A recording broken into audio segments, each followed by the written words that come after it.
নমস্কার বন্ধুরা, আমি রুবি বলছি। রুবিস কিচেন অ্যান্ড ব্লগস থেকে বলছি। তো আজ সকালে হাঁটতে গিয়েছিলাম, অনেক দিন পর হাঁটতে গিয়েছিলাম, আবার নতুন করে হাঁটা শুরু করলাম।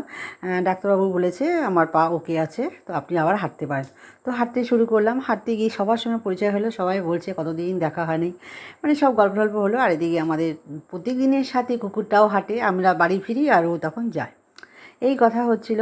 আর এদিকে বাড়ি ফেরার পথে একটু দিদির কাছ থেকে ফুল নিয়ে নিলাম। আর এদিকে ট্রেন তো রোজই যাচ্ছে আসছে, এটা চাবি গেট, আমাদের এই চাবি গেট একবার পড়লে সহজে উঠতে চায় না, আপ ডাউন ট্রেন তো আছেই। খুব ভালো লাগছিলো, দাঁড়িয়ে একটু ছবি তুলে নিলাম। বাড়ি চলে এসেছি। বাড়ি এসে একটু বসে নিয়েই তো ঘরে কত কাজ করতে করতে পাপিয়া ঢুকে গেল। তো পাপিয়ার কাজগুলো করে নিল। ঘর ঝাড় দিয়ে, ঘর মুছে, বাসন ধুয়ে, জামা কাপড় কেচে ও সমস্ত করে নিল। আর আমি একটু এদিকে স্নান করে পুজো দিয়ে নিলাম। আর এদিকে দেখো কাণ্ডটা, মাছালা গলার আওয়াজ শুনে আমার বিড়াল, ওর নাম হচ্ছে বিস্কুট, ঘুমিয়েছিল, অঘোর ঘুমাচ্ছিল, কখন ডাকছিলাম ওর উঠলো না। মাছালার গলা শুনে কোন দিকে যাবে বুঝতে পারছে না। দেখো একবার এদিকে গিয়ে দেখো মাছ এসেছে। মায়ে পুঁতে তিনজনা মিলে লাইন দিয়ে বসে আছে কাঁচা মাছ খাবে বলে। ওরা কাঁচা মাছ খেতে খুব ভালোবাসে।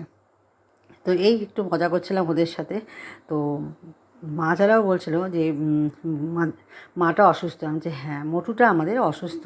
তো এই চিকিৎসা আমি কিছুই বুঝতে পারছি না, গাছের ডাল তুলে খাওয়ানো হচ্ছে। তো যাই হোক আস্তে আস্তে সারবে, যেহেতু বাচ্চা পেটে এসেছে সেই জন্য এই সময় ওদের এরকম হয়, এই বলেই মাছালাকে বোঝাচ্ছিলাম। যাই হোক, পশু নিয়ে অনেক কথা হলো। পশু আমাদের পকায় পুষতে আমাদের অভ্যাস হয়ে গেছে পশুদের কী হতে পারে আর কি হবে। যাই হোক, পকাকে তো বাঁচাতে পারলাম না। এদিকে চলে আসলাম, এসে স্নান করে পুজো দিয়ে নিলাম। তার আগে বিছানাপত্রগুলো মেয়েকে বললাম একটু তুলে পরিষ্কার করে নে। ও বিছানাটা তুলে দিল, প্রতিদিনই ও বিছানাটা তুলে আবার বিছানাও পাতে। যাই হোক, এই করতে করতে সকালবেলায় টিফিন খাওয়ারে রেডি করতে হবে। আমি ওদেরকে জিজ্ঞাসা করলাম কী খাবি, কেউ কিচ্ছু খাবে না, আজকে সবাই বাইরে কচুরি খাবে, আর আমি তো বাইরে খাবার খাই না। তো আমি আমার ওটস খেয়ে নিলাম। ওটস না, এটা মুসলি, তার সাথে টক দই আর কিছু ফল নিয়ে নিলাম। ফলে বলতে নাশপাতি আর কলা। এই হচ্ছে সকালের জলখাবার। সকালের জলখাবার খেয়ে একটু বসতে বাজারে যাওয়ার ধুম লেগেছে, কেউ বাজারে যাবে না, এই রোদ উঠে গেছে। তো ঘরে যা আছে তাই রান্না করতে বলা হলো, তো তাই রান্না হলো। থালিতে কী কী সাজানো হয়েছে তোমরা রুবিস কিচেন ব্লগে গেলেই দেখতে পাবে যে কী কী থালিতে আছে। তাও একটু বলে দিচ্ছি। উচ্ছে আলু ভাজা করেছিলাম, মুসুরির ডাল আর গাটি কচুর তরকারি, সাথে পাঁপড়, টক দই। এই হচ্ছে দুপুরের খাবার। খেয়ে একটু শুয়ে টিভি দেখছিলাম। তো সন্ধ্যা হয়ে গেছে, এসে দেখি ডাইনিং প্লেসে লাইট জ্বালিয়ে দিলাম, দিয়ে একটু বাইরে গেলাম, দিয়ে আকাশটা দেখলাম, কি দারুণ, বিকালটা ভালো লাগছে। আমাদের বারান্দা থেকে আকাশটা দেখতে দারুণ লাগে। তো আমি একটু লেট হয়ে গেল, একদম অন্ধকার, সূর্য অনেকক্ষণ আগে ডুবে গেছে। যেইটুকুই আলো ওইটুকু একটু ছবি তুলে তোমাদেরকে দেখালাম। এসে নিয়ে সন্ধ্যা দিয়ে একটু চা খেয়ে নিলাম।